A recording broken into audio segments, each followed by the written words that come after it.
Love your hair. You It's do. very pretty. So with your head turned like that on me, what's it like being Artemis North's friend? Kisses 420? I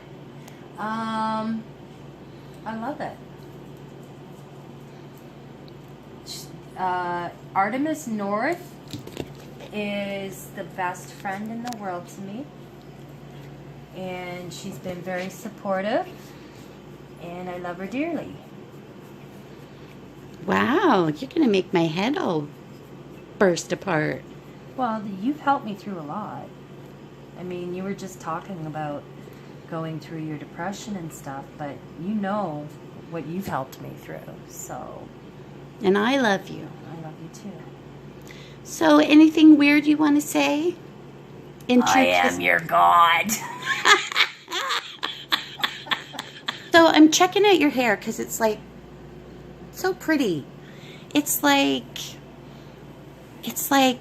strawberry shortcake ice cream, and I want to eat it up. You can't eat my hair, but there you go. I would like to eat your hair. So, did you tell your friends why my hair was purple to begin with? You tell them why it was purple and blue. Purple and teal. It was purple and teal because purple, I wanted to raise awareness, and the purple was for mental health, and the teal was for anti-bullying. That's a big topic. Mm-hmm. Sure is. Because those bully bastards are everywhere. They are, and they go.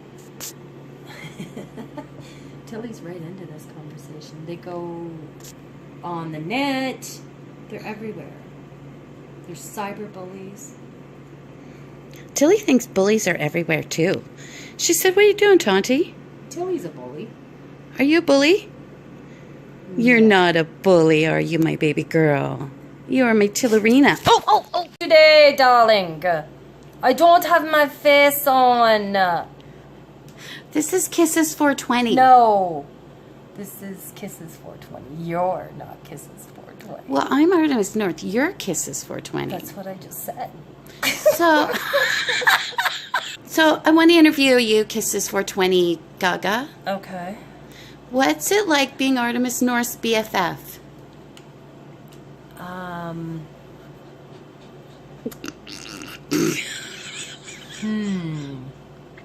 See the faces I'm making right now.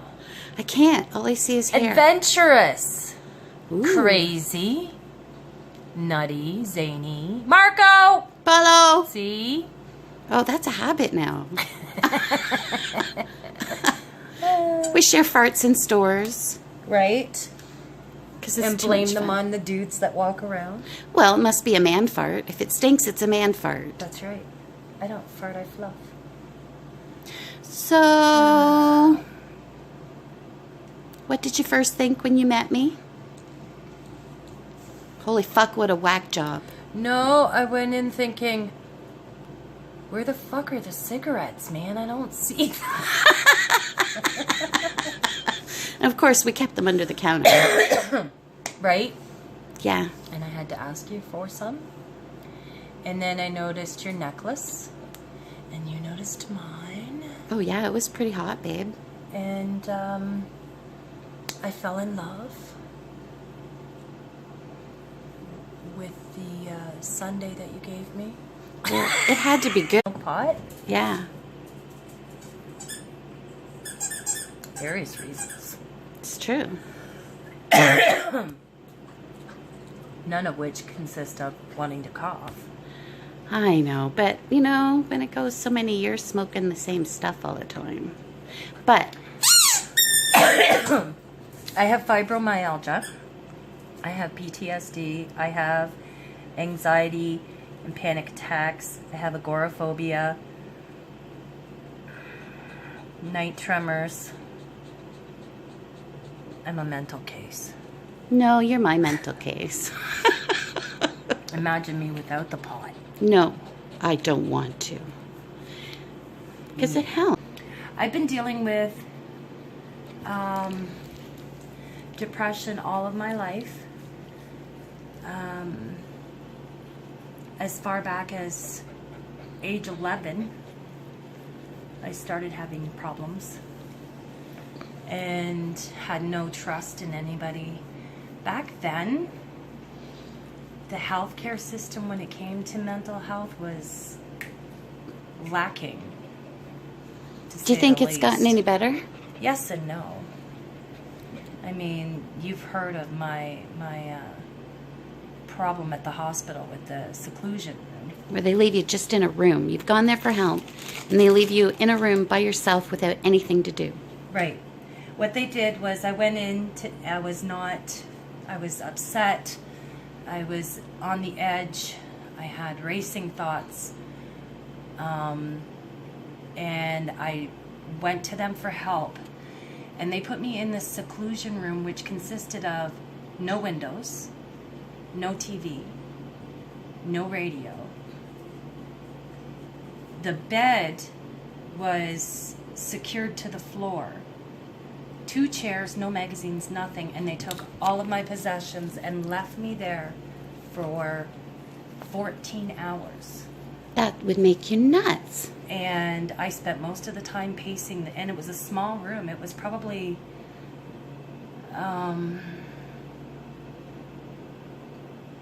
a little bigger than, I'd say twice as wide as your hall closet. Oh my gosh, that's Okay. tiny. Yeah, and the door had just like a port window.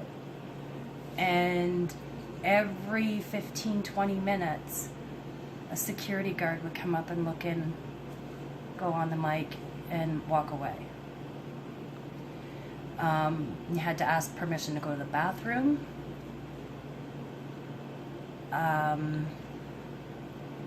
know it's in some places it's illegal to commit suicide. So, but I just don't get why. It's their life. It's in all true. honesty. I have to agree. I've been dealing with this for now 39 years and 38 years. And it gets tiresome. It really does. And you got a lot of people that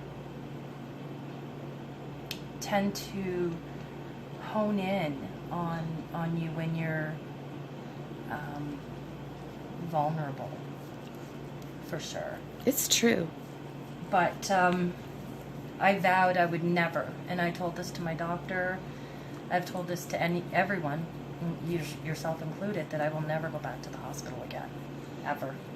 It's not going to happen. No, because it's worse hell, isn't it? Yeah. I mean, the last time, when I was put in the seclusion room, that time, you got to understand, and lots of people won't understand this part, but when you're depressed, when you're going through the realm of, when you're at that point, there's no controlling the thoughts. And it's not like it's not voices in my head, you know, it's not like I've got different personalities or anything like that. I'm actually thinking about everything all at the same time, and I just have no control and no ability to hone in on just one thing to calm myself down. Racing thoughts, I guess, is the best way to put it. That's a good way to put it. And I don't know where I was going with this now. I've been dealing with that since I was at least 16. But a lot of it has to do with the way how I grew up. I mean, I was bullied. My father was an abusive alcoholic, emotional. Sometimes that just doesn't make a difference. What kind of abuse it is abuse is abuse. I think emotional is harder, though, because there's no bruises and nothing for anyone to see. And people just kind of dismiss it. Yeah, maybe you're right. But it hurts just the same. It does. Actually worse sometimes. And I am the product of bullying. Well, you're a beautiful product. I have a question floating around in my head, and that is, what do you think if you were going to give somebody advice, they were suffering from depression and dealing with all kinds of the different issues that you have, what sort of advice would you give to somebody to kind of help them keep on keeping on? That's a tough one, isn't it? Yeah. Tomorrow's a new day. Oh, those are good words. Anything can happen tomorrow. Exactly. I can't really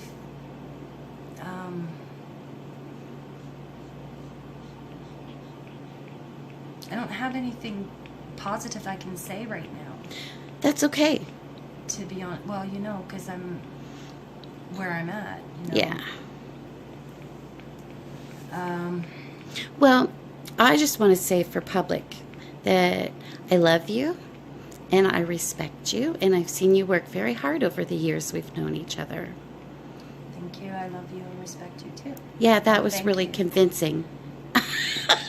Thank you for. Well, I'm looking at the dog because she's making reactions too. Thank you for being there. I really do appreciate that. And that's all we can do for each other, isn't it? Yeah. Find a Lynn. There you go. No, find an Artemis North. Sorry. Cut it out. That's Cut okay. it out. Cut it out, you bitch. Cut it out. Find an Artemis North in your phone book. We're listed everywhere. We're dating ourselves. What the hell is a phone book anymore? Oh, God, yes. And a rotary dial, even a phone booth. Right? I would like to know where the fuck does Superman get changed now? Right? And, hello? What's a party line? Good night, Wilma. Night, Betty. Okay, so while we're waiting, Tilly, you're the star. Oh, you're kissing me. You're such a sweet baby girl. So, tell me, what's new today, Tilly? Do you have any special plans today? Are you planning on throwing your piggy? Oh, piggy! Get your piggy. If you want to go get your piggy, I will throw it for you. Where's Piggy? Tilly is my god dog. Yeah, you're my god dog, and you are 7 years old, aren't you? You're an old woman. An old woman who's hard on carpets. Yeah. Yeah, poor Tilly's ragging today. She's having a rough life. She is a jack shit. Yes, Jack Russell and Shih Tzu. And I